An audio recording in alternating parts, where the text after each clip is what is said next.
Hey subscribers, our today's topic is issue of debentures। तो सबसे पहले हम इसकी मीनिंग देखते हैं कि डेबेंचर का मतलब क्या होता है। Debenture is a written instrument और document issued by the company acknowledging a debt. It contains terms of repayment of principal and also payment of interest at a specified rate at the time of its issue. Debenture जो है वो एक written document होता है जो कि company issue करती है ताकि वो डेप्ट को एक्नॉलेज कर सके, डेप्ट को स्वीकार कर सके। और ये डॉक्यूमेंट्स में सारे टर्म्स मेंशन होते हैं। रीपेमेंट ऑफ प्रिंसिपल मेंशन होता है, पेमेंट ऑफ इंटरेस्ट मेंशन होता है कि वो जो इंटरेस्ट है वो किस रेट पर इंटरेस्ट होगा और किस टाइम पर होगा, ये सारी चीज़ें मेंशन होती है इस डॉक्यूमेंट में। According to Section 2, Subsection 30 of the Companies Act 2013, debentures include debenture stock, bonds, and any other instrument by the company evidencing a debt, whether constituting a charge on the asset of the company or not. According to this definition, debenture में आपके debenture stock include होते हैं, bonds होता है और बाकी वो सारे इंस्ट्रूमेंट इंक्लूड होते हैं जो कंपनी एविडेंस करती है डेप्ट के लिए। और ये डिपेंड करता है कि वो जो डिबेंचर्स हैं वो कॉन्स्टिट्यूट हुए हैं charge on the asset of the company और not. Mode and period of repayment of principal and interest is fixed and rate of interest on the debenture is specified. Means debenture पर जितना भी rate of interest है वो specified होता है कि हम उस पर कितना रेट चार्ज करेंगे। जैसे कि आप लोग ने पहले के चैप्टर्स में देखा होगा जहाँ पर लाइबिलिटी साइड में लिखा रहता था लॉन्ग टर्म बोरोइंग में 9% debenture, 10% debenture. It means debenture के नेम के साथ ही वो रेट ऑफ इंटरेस्ट आपका मैंशनड होगा कि उस पर कितना परसेंट इंटरेस्ट आप चार्ज करोगे। And it is considered as an external equity और long term borrowing of the company.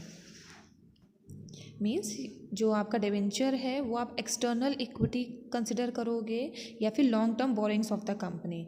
It is normally secured by way of charge on the asset of the company. जैसे कि definition में भी अभी मैंने बताया था कि डिबेंचर जो हैं हमारे वो एसेट को चार्ज करके सिक्योर्ड रहते हैं। And interest on debenture is charge against the profit. Means interest on debentures जो है वो आपका प्रॉफिट के अगेंस्ट चार्ज होता है। मीन्स आपका प्रॉफिट हो रहा है, लॉस हो रहा है, इट डजंट मैटर, आपको इंटरेस्ट ऑन डिबेंचर्स पे करना पड़ेगा। ना अब हम डिफरेंस देखते हैं कि डिबेंचर और शेयर्स के बीच में डिफरेंस क्या होता है। जैसे कि फर्स्ट पॉइंट में दिया हुआ है ओनरशिप। ओनरशिप के बेसिस पे डिफरेंस ये है कि डिबेंचर होल्डर जो है आपका वो लेंडर ऑफ द कंपनी होता है and share holder is the owner of the company.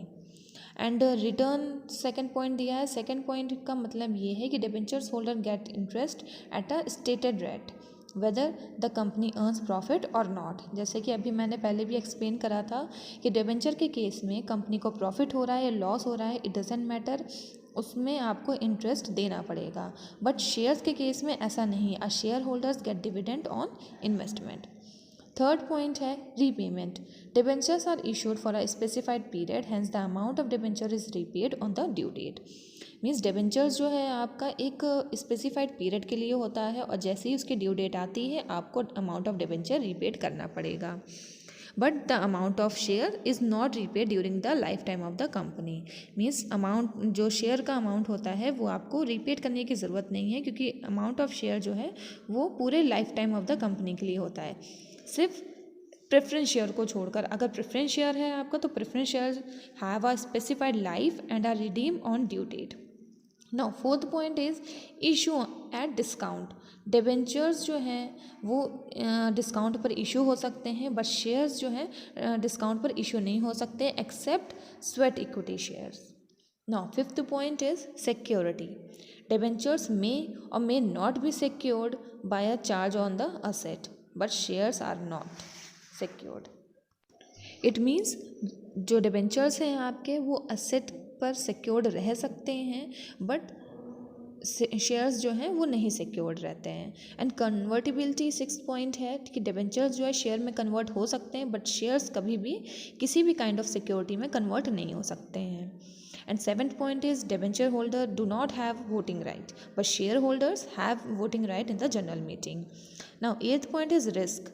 Debentures holder are relatively risk, secure debentures are almost risk free.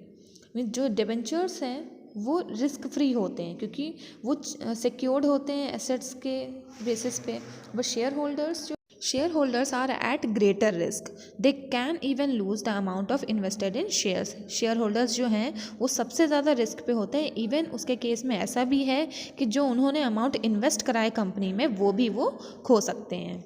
Now 9th point is priority as to repayment of principal during wind up. Means जो debenture का payment है वो हमेशा share capital के payment से पहले होता है। मीन्स अगर कंपनी वाइंड अप हो रही है तो सबसे पहले वो पेमेंट जो है डिबेंचर्स होल्डर को करेगी, उसके बाद शेयर कैपिटल को। एंड शेयर में क्या है, payment of share capital is made after the repayment of debenture. Means जब कंपनी डिबेंचर होल्डर का पेमेंट कर देगी उसके बाद शेयर कैपिटल को पेड करेगी। Now let's discuss the another difference between the shareholder and the debenture holder. First point is on the basis of status.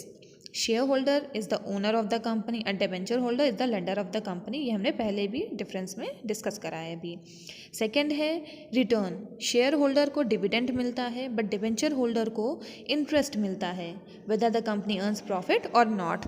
And third point is control. Shareholder has a right of control over the working of the company by attending and voting in the general meeting। में share holder का जो है right होता है कि वो working of the company को control कर सके by attending and voting in the general meeting, लेकिन डिबेंचर होल्डर को ऐसा कोई राइट नहीं होता है कंट्रोल करने का। The fourth difference is on the basis of risk. Share holder are at greater risk, they can even lose the amount invested in shares.